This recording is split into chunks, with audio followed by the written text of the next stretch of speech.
শেখ হাসিনা যাওয়ার পর থেকে আলহামদুলিল্লাহ সবাই খুশি, এখন সবাই খুশি।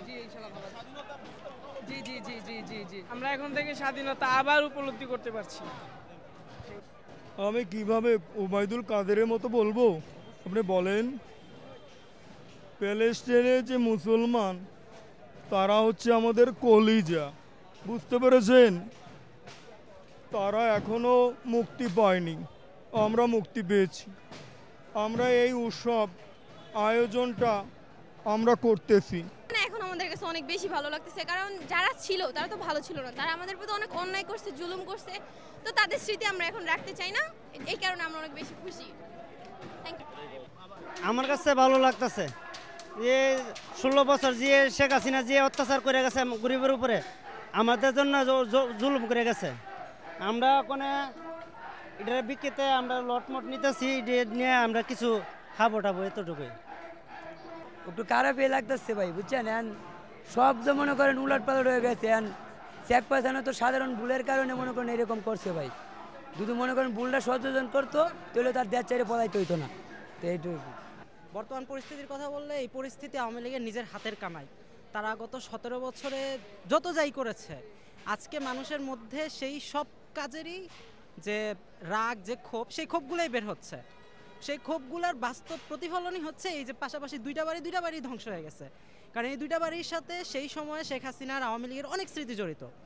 আমরা গতকালও দেখেছি যে শুধু এইখানে না, খুলনার শেখ বাড়িও পুরোপুরি গুড়িয়ে ধ্বংস করে ফেলেছে। সব কিছুই হচ্ছে আওয়ামী লীগের নিজের হাতের কামাই, এগুলো হওয়ারই ছিল। বিশ্লেষকরা মনে করে যে বর্তমান যেই পরিস্থিতি, এই পরিস্থিতির জন্য দায়ী পতিত শেখ হাসিনা সরকার, অর্থাৎ শেখ হাসিনাই এর জন্য দায়ী। তিনি যদি স্বৈরশাসককে জিয়ে না রাখতেন তাহলে মানুষের মাঝে এই ক্ষোভ সৃষ্টি হতো না।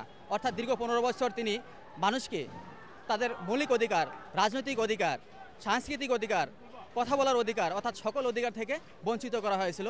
অর্থাৎ মূল যেটা, আমরা যদি সেই মুক্তিযুদ্ধের দিকে তাকাই, 1971 সালে কিসের জন্য লড়াই হয়েছিল, দেশ ভাগ হয়েছিল, অর্থাৎ জনগণের ভোটাধিকারের জন্য।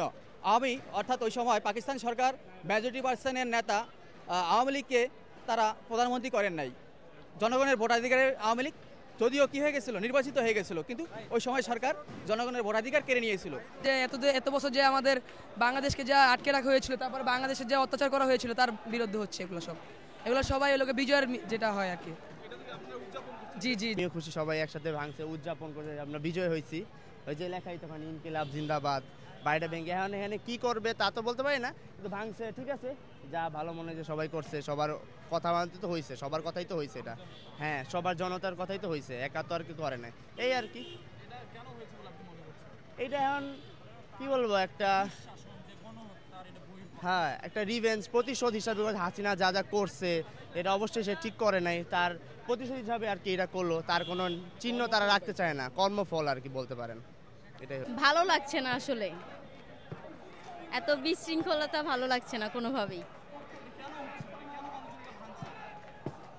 বুঝতে পারছি না কেন ভাঙছে, কিন্তু এভাবে নষ্ট করা উচিত না, কারণ এটা নিজস্ব টাকা দিয়ে করা, জনগণের টাকা দিয়েই করা, আপনার আমাদের মতো মানুষের টাকা দিয়ে করা, এগুলো আসলে নষ্ট করা ঠিক হচ্ছে না।